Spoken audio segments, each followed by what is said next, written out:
vamos a hablar sobre la temperatura de operación de la celda.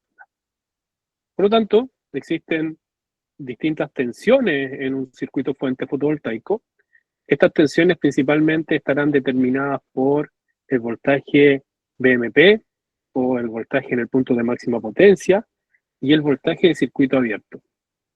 Estos valores de voltaje que están descritos en las fichas técnicas se deben corregir y se deben corregir de acuerdo a la temperatura de operación de la celda.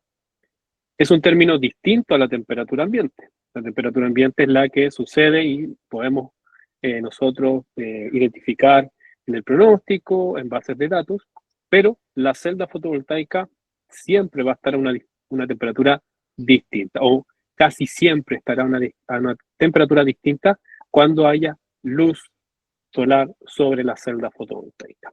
Entonces, vamos a aprender a determinar la temperatura de operación de la celda para que luego Michael pueda mostrarles cómo determinar la tensión de acuerdo a esta temperatura. Consideraciones. La temperatura, perdón, la temperatura de operación de la celda es una temperatura real cuando la celda y el módulo fotovoltaico están trabajando, están funcionando, hay una carga, hay una salida de corriente. Entonces, cuando hay una transformación de esta energía solar, esta celda fotovoltaica y el conjunto van a aumentar su temperatura. Y es diferente a la temperatura ambiente. Esto significa entonces que vamos a tener que calcular esta temperatura de operación y vamos a tener que identificar la temperatura ambiente mínima y máxima en el año. Vamos a tener que consultar bases de datos para poder identificar en el sitio de la instalación cuáles son las temperaturas extremas, la mínima y la máxima. Nuestra misión entonces, vamos a ahora determinar la mínima y máxima temperatura de operación de la celda y después Michael les va a enseñar a cómo corregir el VMP y el VOC del módulo o del arreglo o del stream fotovoltaico para poder definir estas tensiones mínimas y máximas. Para poder determinar la temperatura de operación de la celda, nosotros podemos medir en la celda temperatura, pero cuando estamos diseñando un proyecto, vamos a tener que estimar cuál será la temperatura de operación en sitio, en el campo o en campo. Entonces, vamos a tener que reconocer valores de temperatura que se indican en la ficha técnica del módulo fotovoltaico. Vamos a tener que reconocer una o la otra, la NMOD o la NOC. Alex, voy a apagar su micrófono. La NMOD es la temperatura nominal de operación del módulo. También podría estar descrito en la ficha técnica con esta sigla, que significa la temperatura nominal de operación de la celda. Entonces tenemos la del módulo y la de la celda. Son dos cosas, o son dos temperaturas, puede existir una o la otra. ¿De qué va a depender que el módulo o el fabricante indique si es la NMOD o la NOC? Es de acuerdo a qué IEC de la 61215 o versión de la 61215 esté basada la calificación o el listado del módulo fotovoltaico. Entonces, va a depender de esta IEC, si es una versión anterior o después de 2016, para que el fabricante indique si es NMOD o NOC. Y esto lo vamos a reconocer nosotros en la ficha técnica. ¿Cómo se determina la NMOD o la NOC? Lo que hace el fabricante es, en laboratorio, contar con una irradiancia simulada claramente de 800 vatios metro cuadrado, una temperatura ambiente de 20 grados Celsius y una velocidad del viento de 1 metro por segundo. Entonces, con estos datos, o bueno, con esta condición, el fabricante determina una temperatura dependiendo de la versión de la IEC, determina si es NMOD o no. Entonces, vamos a tener que reconocer este valor de temperatura. Y esta es la ficha técnica. Podemos determinar la temperatura de operación de la celda con la siguiente ecuación. Vamos aquí. Ahí está. Con esta ecuación. La temperatura de la celda es igual a la temperatura ambiente. Vamos a tener que reconocer esta temperatura en una base de datos, más la irradiancia en campo y sobre el plano del módulo. ¿Qué significa sobre el plano del módulo? La irradiancia, que es medida en las estaciones meteorológicas, generalmente es horizontal. Por lo tanto, luego, con modelos matemáticos, por ejemplo, el modelo de Pérez, se obtienen factores de transposición. Y con esos factores de transposición, a través de ecuaciones o con simuladores, con programas, por ejemplo, PVC, Explorador Solar, u otros software, obtienen cuál es la irradiancia sobre el plano. Y este plano, que es del módulo o de un colector, está inclinado y además tiene un ázimo. Entonces, lo ideal sería poder medir este valor de irradiancia sobre el plano del módulo para obtener una temperatura lo más acertada. El tema es que esto se hace en grandes plantas fotovoltaicas donde hay estaciones meteorológicas un año en pruebas, pero a nivel residencial o comercial, esto significaría realizar una medición constantemente en el año. Por lo tanto, cuando carezco de este dato de irradiancia, puedo utilizar aquí el valor del Standard Test Condition, con la que se prueban los módulos para obtener su potencia nominal, y que es de 1000 vatios metro cuadrado. También lo que podría hacer es consultar bases de datos para obtener la irradiancia. La NASA podría obtenerla desde el Explorador Solar en Chile, podría tenerlo en PVGIS, que es de la Unión Europea, que también tiene bases de datos de América, y podría obtener este valor de irradiancia. Tengo varias formas. Es muy común utilizar la irradiancia con un valor 1000, pero siempre se aconseja que esta sea medida.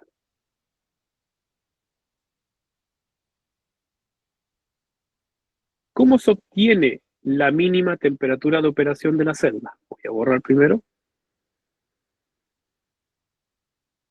Hay una recomendación, que es considerar la mínima temperatura ambiente del sitio en el año como la temperatura mínima de operación de la celda fotovoltaica. Si la temperatura mínima ambiente en el año de un sitio X correspondiente a 1 grado Celsius, entonces este es el valor de 1 grado Celsius, el que será la temperatura mínima de operación de la celda fotovoltaica. Si van a instalar y estar en el Caribe o en Centroamérica y la mínima es 20 grados, tomen esa temperatura como mínima. Acá en Chile pega muy fuerte este tema de la temperatura. Nosotros tenemos Santiago de Chile, 0 grados, 1 grado, menos 1 grado. Y en el verano tenemos 36, 37, 38. Así que es muy extensa estos cálculos que hacemos nosotros, o la longitud de los valores es muy extensa, son muy, muy alejadas. Y es importante entonces determinar después con Michael cómo la temperatura hace que el voltaje suba o baje. A mínimas temperaturas, el voltaje tiende a subir, y si el voltaje sube, podría romper la rigidez eléctrica o la tolerancia de nuestro inversor o de un equipo de conversión de potencia. Es muy importante entonces tomar este valor de tensión del módulo y del conjunto, aplicar un factor de corrección, cómo este va a subir o va a disminuir, para luego poder determinar la longitud del string, la cantidad mínima y la cantidad máxima de módulos que podemos conectar en serie. NABCEP, aquí hay una nota, en la guía de preparación para el examen de la credencial de asociado fotovoltaico, la cual nosotros somos centro de entrenamiento autorizados por ello, recomienda utilizar la mínima temperatura ambiente como la mínima temperatura de operación de la celda. Y la ecuación que vimos aquí anteriormente está obtenida desde el handbook de la ciencia de ciencia e ingeniería fotovoltaica, un handbook que tiene más de 1000 páginas que habla solo de ingeniería fotovoltaica, y con esta misma ecuación podemos nosotros comprobar cómo la temperatura mínima ambiente es igual a la temperatura de la celda. ¿Cómo lo comprobamos? Vamos a borrar aquí, vamos a agrandar un poco y vamos a reemplazar. Sabemos que la ecuación es la temperatura ambiente, entonces esto es temperatura ambiente más G. ¿Por qué 0 vatios metro cuadrado? Que es la irradiancia. La temperatura más baja es cuando recién están apareciendo los rayos del sol. Es cuando ya la Tierra estuvo oscura, oscura, oscura, se irradió calor hacia la atmósfera y ya perdió por completo la mayor cantidad de energía que pudiese perder. Luego, cuando tenemos los rayos del sol, la Tierra se comienza, o el sitio se comienza a calentar. Entonces tendríamos la temperatura mínima cuando amanece, 0 vatios metro cuadrados, que es la irradiancia. Reemplazamos aquí, por ejemplo, se necesita determinar la temperatura de esta celda, que el fabricante indica que el NOC o la NMOT es de 47 grados Celsius y la temperatura ambiente es de 1 grado Celsius. Entonces tenemos una temperatura de 1 grado Celsius, no hay irradiancia, por lo tanto, todo multiplicado por 0, esto que es 0 por esta resta y después un cociente, nos daría 0. Entonces al final nos daría como resultado 1 grado Celsius. Entonces, aquí lo hemos comprobado matemáticamente. Ya, entendemos entonces que la mínima temperatura de la celda será la mínima temperatura ambiente. Mi misión es bajar un anuario, una base de datos, reconocer cuál es este valor en el sitio. Y es en el año. No es en enero, febrero, marzo, abril, mayo. Es en el año. Ahora, ¿cómo determinamos la máxima temperatura de la celda? Voy a borrar. Para determinar la máxima temperatura de operación de la celda, debemos identificar cuál es la máxima temperatura ambiente en el año, presente en el sitio de la instalación del sistema fotovoltaico. Y aquí quiero también hacer un hincapié y una invitación. Diseñemos todos nuestros proyectos. Muchas veces trabajamos con un tipo de inversor, con un tipo de módulo, pero esta cantidad de módulos conectados en serie con este inversor, la corriente y la tensión en distintas condiciones podría verse también distinta en una ciudad u otra, o en Chile una comuna en otra. Entonces, es muy importante hacer este reconocimiento.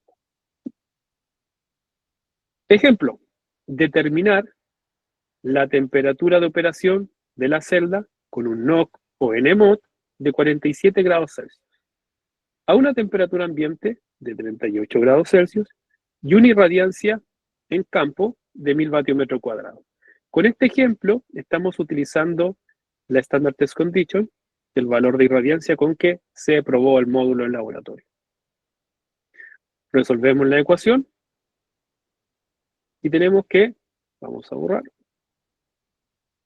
tenemos acá la temperatura ambiente, que reconocí en una base de datos, más la irradiancia en campo, tomé la de la Standard Test Condition, tengo aquí la NOC o NMOT, que indica el fabricante del módulo, el 20 y los 800 son parte de la ecuación, no se tocan, y tengo como resultado que el módulo o la celda, dependiendo si es NOC o NMOT, estarán a una temperatura de trabajo o de operación de 71,75 grados Celsius cuando existan estas condiciones.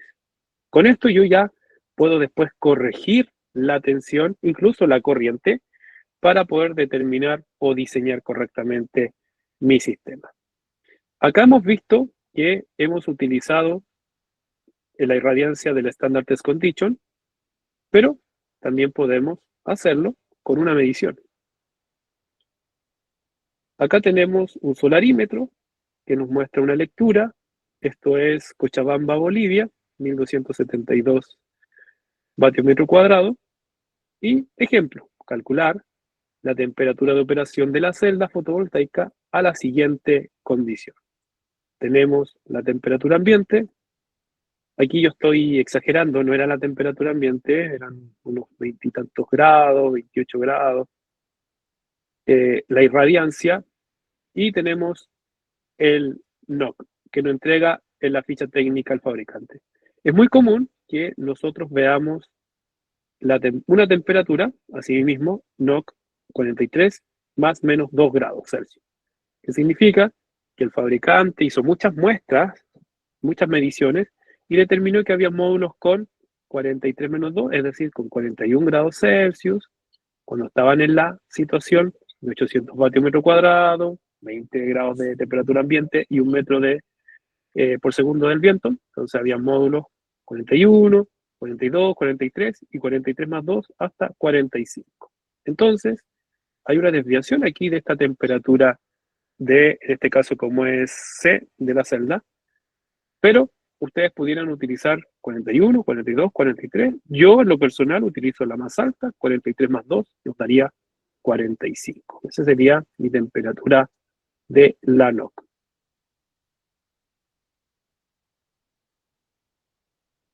Entonces, la temperatura de la celda, ya sabemos la ecuación, y nos daría como resultado acá 74,75 grados Celsius en esta condición.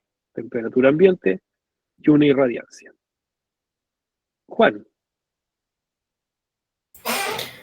Sí, es que este cálculo de temperatura máxima, digamos, puede ser representativo en cuanto a la temperatura que se ve justo debajo del panel.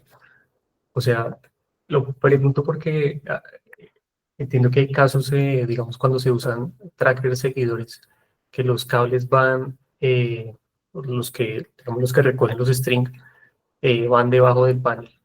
Esa temperatura, pues entiendo que puede afectar en ampacidad. No sé si este cálculo pueda representar esa temperatura que se pueda ver debajo del panel. Primero hay que entender que la temperatura de operación es una temperatura que está en la celda y que a medida se separa de esa celda o se aleja de esa celda, hay una pérdida de temperatura. Por lo tanto, no es un valor duro para poder estimar o corregir la ampacidad del conductor de acuerdo a una temperatura. Entonces, sí lo podría tomar en cuenta para hacer mediciones de PR o hacer verificación de rendimiento del módulo, ver cómo esta temperatura está afectando a los conductores. Pero va a variar mucho, depende del viento, depende de cuántos grados se mueva el tracker, si el tracker tiene backtracking, no tiene backtracking, depende de muchos fenómenos. No me atrevería a decir que este es un valor duro para corregir el conductor. Okay. ¿Y de eso puede haber una norma que hable específicamente de eso? ¿O eso es más como en el sitio? Yo la desconozco, no sé, Michael, ¿tú? No distingo nada por el momento bajo esas condiciones. Bueno, hay cositas que es laboratorio Sandia y para cálculo de conductores, pero con otras condiciones, que es el mismo modelo que usa National Renewable Electric Laboratories en REL, pero no desconozco si usan esto. Sé que hay un cálculo específico para la corriente máxima del conductor. Es más, la nota está más adelante en las diapositivas, pero no sé si es puntualmente asociado a este alcance o algo, no lo sé. Ok, bueno, muchas gracias. Ya. Lo que sí se podría hacer es poder definir la corriente máxima del conductor de acuerdo a esta temperatura y ser muy, muy conservador y tomar esta corriente que aumenta por temperatura para poder escoger el conductor. Eso también se puede hacer. Pero depende mucho de los criterios. Generalmente se hace con los valores de estándar test condition. Ya. Entonces, aquí ya tenemos una forma también de estimar la máxima. Y aquí los dejo. Muchas gracias, me despido. Yo me voy a desconectar, Michael. Alfonso, ¿hay una pregunta? No sé si es para mí o para Michael. Sí, Luis, no sé si podría regresar en la última diapositiva que mostraba. Nosotros aquí estamos haciendo unos proyectos justamente con estaciones meteorológicas y estamos utilizando justo este tipo de fórmulas, ¿no? Para hacer el previo, pero aún no tenemos la data para validar como lo estás mostrando aquí. La única duda que tengo es, por ejemplo, en tu caso tienes 1272 watts sobre metro cuadrado. Ese dato es, digamos, de la medición instantánea que hiciste ahí, como se muestra en la imagen, ¿no? Pero ese dato, ¿qué debería de ser? ¿Un promedio anual? ¿Una máxima anual? ¿Cuál debería de ser el dato indicado ahí como para obtener la verdadera máxima de operación? A ver, nosotros siempre debemos identificar la máxima. Sin embargo, esa máxima tendríamos que medirla a cada segundo. Y se puede medir a cada segundo. Ahí está la IEC 61724-1, para que la anoten, la voy a dejar en el chat. Sí, por favor. Esa IEC determina cómo hacer estas mediciones en campos de irradiancia. Y pueden ser a cada segundo, cada 10 segundos o cada 60 segundos. Y cada 5 minutos se hace una media. Esa es como la normalización. Entonces, claro, no trabajamos con todos los datos, porque sería un volumen gigantesco después, sino que se van procesando, se van haciendo medias cada 5 minutos y se va construyendo la base de datos que nos puede servir después incluso para incluir la PVCs y hacer el balance de energía lo más preciso a las condiciones del sitio. Alfonso, no sé si respondí su pregunta. Sí, me queda clarísimo. Le voy a echar una revisada a esta que comentas. Muchas gracias. Ya, perfecto. ¿Alguna otra consulta, duda o inquietud? Ya, espero que haya quedado claro. Esta es mi participación. Michael, que estés muy bien. Hablamos después. Gracias.